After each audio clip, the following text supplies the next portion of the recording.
Hi, welcome to Finding Reality with Tintin. Today,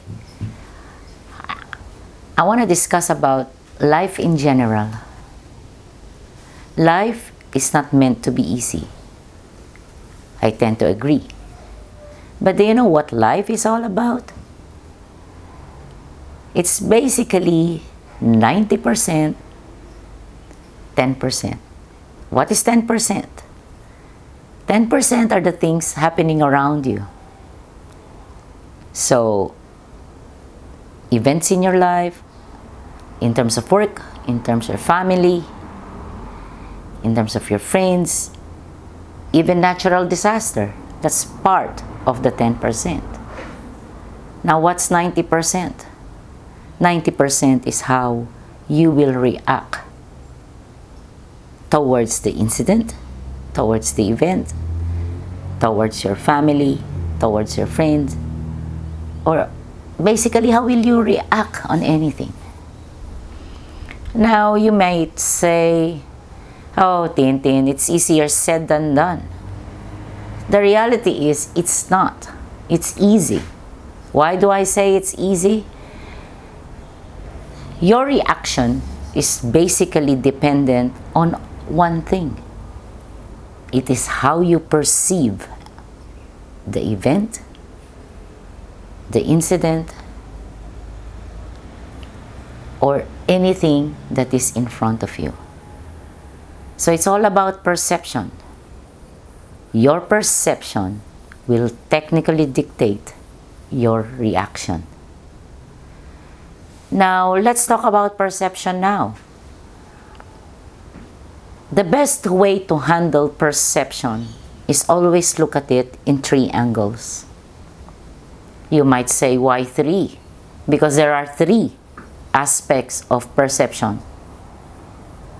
So when there is an event in front of you, especially those so-called negative events, or someone, let's say, said something in front of you or towards you, look at it in three perceptions before you react. The first perception is basically your perception. So this is how you look at it. This is how you analyze it. After doing that, look at the other side's perception. So when I say other side, so let's assume you're having an argument with your sister, with your husband, with your wife. Before you even say anything, before you react, take his or her shoes. Use it. If I am him or if I am her, oh, this is the way he or she is looking at things. So that's the second perception. So now you will ask me, what's the third perception?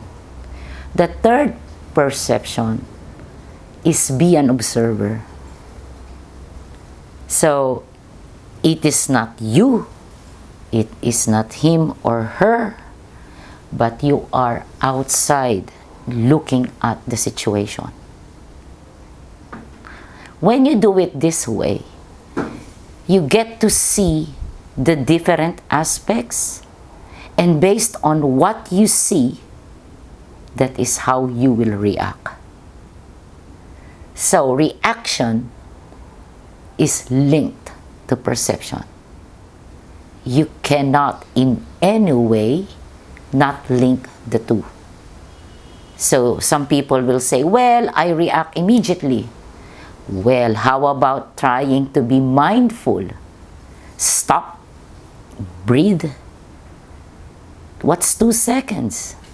In that 2 seconds, if you are very mindful on things, then you will be able to, oops, that person is perceiving it this way. Okay, if I'm a watcher, I'm watching it like a film. Oh, you can see the broader side of the event. So, I hope that with that tip, you will now be able to appreciate that 90% of your life is based on the way you react. And reaction can be controlled by the way you perceive things. See you soon.